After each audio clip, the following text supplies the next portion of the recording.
மணி 11:45 தான் ஆகணும். ஆனால் வெயில் இப்போவே இந்த கொளுத்து கொண்டு இப்படி மலை ஏற போகிறது தெரியல. இந்த முருகன் தான் காப்பாற்ற.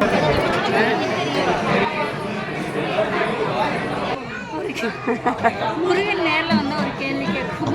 வச்சு வாயிலே குத்திடும். ஒழுங்கா ஓடிது. கோச்சிட்டு உட்கார கீழே நிறைய இடம் இல்லையா? அவன் உங்களை கலாய்க்கிறான் பாஸ். மலை மேலே வந்துதான் அது தூக்கி போட்டு மீ வெறுத்து விட்டுருவான். பாத்துக்கு ஒழுங்கா ஓடி போயிரு அந்த பக்கம். பேச்சாடா பேசினேன். யாரா நம்புறதுனே தெரியல முழுவா. லைஃப்ல எல்லாமே லேட்டா தான் புரியுது. லேட்டாலாம் புரியல.